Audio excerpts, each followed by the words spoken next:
کے باوجود بھی میرا کاروبار تو چل رہا ہے. میں سودی کاروبار کر رہا ہوں, لوگ تو میری عزت کر رہے ہیں. مسجد کی کمیٹی کا میں صدر بھی ہوں, میں معززین شہر میں شامل بھی ہوں, لوگ مجھے جلسوں میں مہمان خصوصی بھی بلاتے ہیں, میں MPA بھی منتخب ہو گیا ہوں, مجھے وزارت کا قلمدان بھی سونپ دیا گیا ہے. وہ میاں اللہ کی نظر میں ان چیزوں کی اہمیت ہی نہیں ہے. یہ چیزیں ہوتی کیا ہیں؟ وہ یہ نہیں چھینتا, وہ ہدایت چھینتا. وہ روٹی نہیں چھینتا, وہ تو نمرود کو بھی روٹی دیتا تھا. اس نے کبھی سورج کو منع نہیں کیا کہ اس کے گھر میں روشنی نہ کر, یہ حامان کا گھر ہے, یہ قارون کا گھر ہے, یہ میرے دشمنوں کا گھر ہے, اس کے گھر میں روشنی نہیں ہونی چاہیے. چاند کو کہتا ہے اپنی کرنیں بکھیر, سورج کو کہتا ہے اپنی روشنی بکھیر. جس طرح باجزید کے گھر میں روشنی ہوتی ہے, اس مکار کے گھر میں بھی ایسی روشنی ہوتی ہے, فرق نہیں پڑتا. تو وہ کرم نوازیاں تو نہیں رکتی, لیکن اللہ جب کسی سے ناراض ہوتا ہے تو اس سے ہدایت کی توفیق سلب کر لیتا ہے, تو اعلان جنگ ہوتا ہے. تو پھر وہ ٹکرے بھی مار رہا ہو تو اس کی رسم کی نماز ہوتی ہے, اس کا ماتھا جھک رہا ہوتا ہے, دل نہیں جھک رہا ہوتا, کیونکہ ہدایت سلب کر لی گئی. جب اندر سے روح ہی نکال لی جائے تو باقی بچتا کیا ہے؟ یہ بات ذہن میں رکھیے گا کہ اللہ تعالیٰ جل شانہ نے ہمیں جن کاموں سے روکا ہے, جن کاموں سے منع کیا ہے, ان کاموں کے کرنے میں ہمیں کبھی بھی بھلائی اور خیر نہیں مل سکتی. یہ ہم جب اچھی طرح سے ذہن نشین کر لیں, اگر اللہ پر ہمارا یقین اور یقیناً اس پر ہمارا ایمان ہے, تو پھر وہ امر جو اللہ کی طرف سے جن سے روک دیا گیا, تو ہم کبھی بھی ان کے قریب تک نہ جائیں. اور جن کاموں کے کرنے کا اسے حکم دیا گیا, اس کی حکمتیں نہ بھی ہمیں معلوم ہو. آج جدید سائنس تحقیقات کرتی ہے تو ہمارے سامنے آتا ہے کہ وضو کے کیا فوائد ہیں. آج ہمیں لوگ بتاتے ہیں کہ جناب آپ امامہ باندھیں گے تو سن سٹروک سے بچ جائیں گے. آج دنیا تحقیق اور جستجو کر کے نماز اور دوران خون اور جو ہے وہ نماز کی برکتیں اور کتنی بیماریوں سے نماز کے ذریعے سے بچنے کی کہانیاں سناتے ہیں. اچھی بات ہے, نماز سے صحت پہ اثر پڑتا ہے.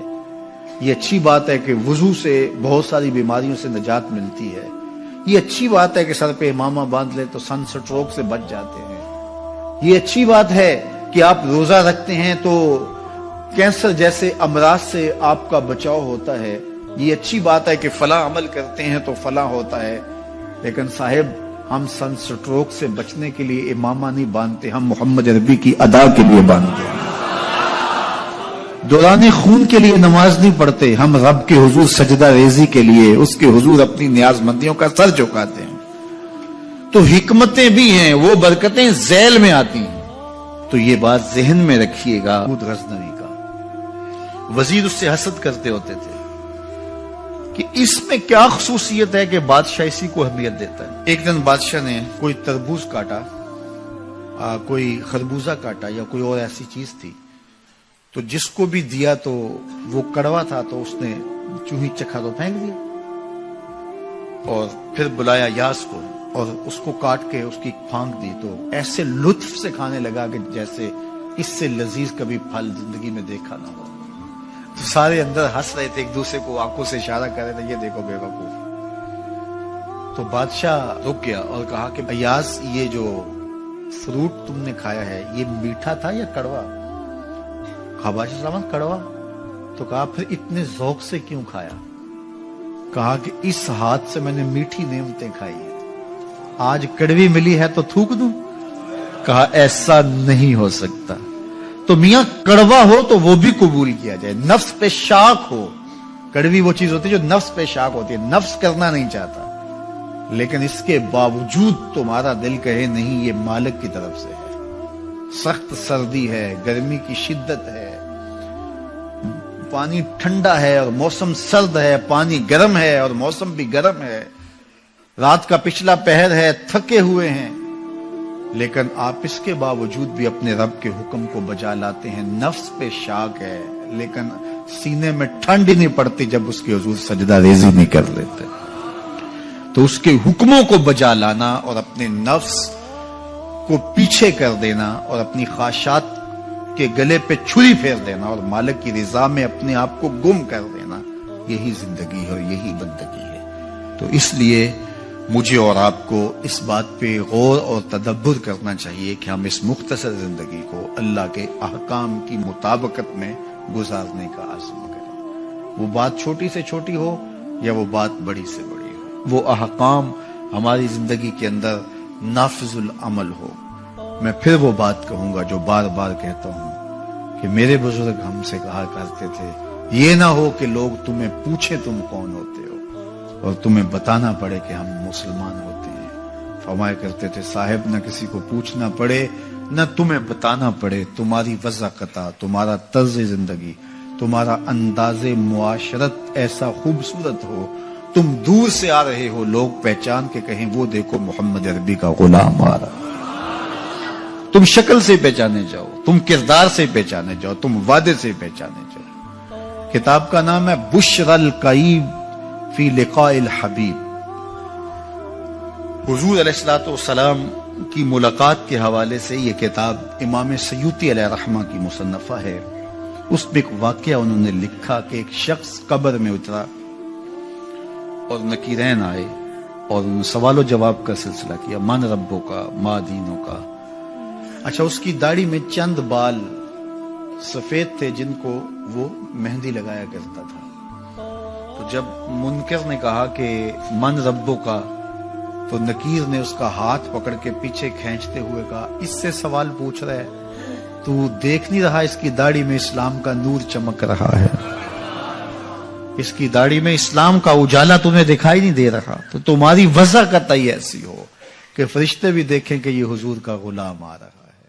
اللہ کے ذکر سے رخ پھیر لے، اللہ کی یاد سے رخ پھیر لے، اللہ کے دین سے اعراض کرے، تو پھر خدا شناسی، قناعت، توکل اور اعمال خیر تو اس سے چھن ہی جائیں گے، اس کو خود فراموشی کے عذاب میں مبتلا کیا جاتا ہے۔ اور قرآن مجید نے ایک دوسرے مقام پہ ارشاد فرمایا وَلَا تَكُونُوا كَالَّذِينَ نَسُوا اللَّهَ فَأَنسَاهُمْ أَنفُسَهُمْ، ان لوگوں کی طرح نہ ہو جانا جنہوں نے رب کو بھلا دیا، وہ بھول گئے، اپنے رب کو بھول گئے، غفلت ایسی طاری ہوئی، سویر سے لے کر شام تک اور شام سے سویر تک دنیا اور دنیا ہی مقصد حیات بن گیا۔ دنیا میں آئے کس لیے تھے، مقصد کیا تھا، بھول گئے۔ میلہ دیکھنے کے لیے آئے تھے، گھر کا راستہ بھول گئے۔ اللہ اکبر۔ تو فرمایا تم ان لوگوں کی طرح نہ ہو جانا۔ پھر اللہ نے انہیں سزا کیا دی، رزق کے دروازے بند کر دیے؟ نہیں۔ ان کی سانسیں چھین لی؟ نہیں۔ سورج کو حکم دے دیا اس کے آنگن میں روشنی نہ بھیجنا؟ نہیں۔ چاند کو چاندنی بکھیرنے سے روک دیا؟ نہیں۔ آب و ہوا روک دی گئی؟ نہیں۔ انہیں کیا سزا ملی جنہوں نے رب کو بھلا دیا؟ فرمایا فَأَنسَاهُمْ أَنفُسَهُمْ، اللہ نے انہیں ان کی ذاتوں سے انہیں بے خبر کر دیا۔ جو خدا فراموش ہوئے وہ خود فراموش ہو گئے، انہیں اپنے آپ سے ہی آگاہی نہ رہی۔ اور مجھے بتاؤ، جسے یہ بھی نہ پتا ہو کہ میں کون ہوں، اپنی شناخت جو بھول جائے، اس کے پلے ہوتا کیا ہے؟ اقبال نے کہا تھا نا، اپنے من میں ڈوب کر پاجا سراغے زندگی، تو میرا نہیں بنتا تو نہ بن، اپنا تو بن۔ مجھے بتائیے 6 فٹ کا جوان ہو، قدے رانا رکھتا ہو، اس کی آنکھیں عقابی ہوں، ماتھا کشادہ ہو، رنگ چمک رہا ہو، ہونٹ گلابی ہوں، لیکن اس کی قمیص کے پیچھے گھر کا ایڈریس لکھا ہو کہ کسی کو ملے تو اس ایڈریس پہ پہنچا دے، تو آپ اس کا چہرہ دیکھ کے کہتے ہیں واہ کیا جوان رانا ہے، کیا اس کے ہونٹ گلابی ہیں، کیا نرگسی آنکھیں ہیں، کیا خوبصورت چہرہ ہے، کیا شمشاد قد ہے۔ لیکن اچانک نظر پڑی تو اس کے گھر کا ایڈریس اس کی قمیص کے پیچھے لکھا تھا۔ آپ نے کہا میں نے دور سے دیکھا، اس کا تو توازن عقلی ہی ٹھیک نہیں، یہ تو بیچارہ جو ہے وہ پاگل ہے۔ تو قد کاٹ ہونے کے باوجود گھر کا ایڈریس پیچھے لکھ دیا گیا، تو اب ہر کوئی سمجھتا ہے کہ یہ بیچارہ فہم و ادراک کے نور سے خالی ہے۔ قدے رانا پہ ترس آنے لگ جاتا ہے، اور وہ آنکھیں جن میں ڈوب جانے کو، جھیل جیسی آنکھوں میں غوطہ لگانے کو جی چاہتا تھا، تو اب ترس آنے لگ جاتا ہے کہ یہ بیچارہ تو خود فراموش ہے۔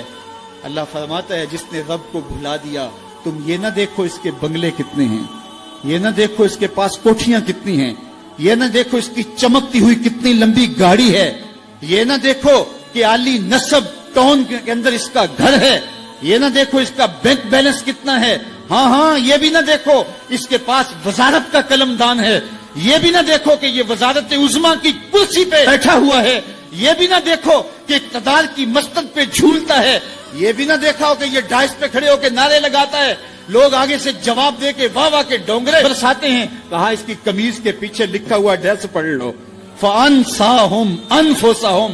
یہ وہ شخص ہے کہ جو اپنا پتہ بھول چکا ہے, جسے پتہ ہی نہیں کہ میں کون ہوں, اس دنیا پہ آیا کیوں, جو آ کے بھول گیا ہے اسے گھر کا رستہ ہی نہیں مل رہا اور یہ بھاگا پھر رہا ہے دنیا کے اندر.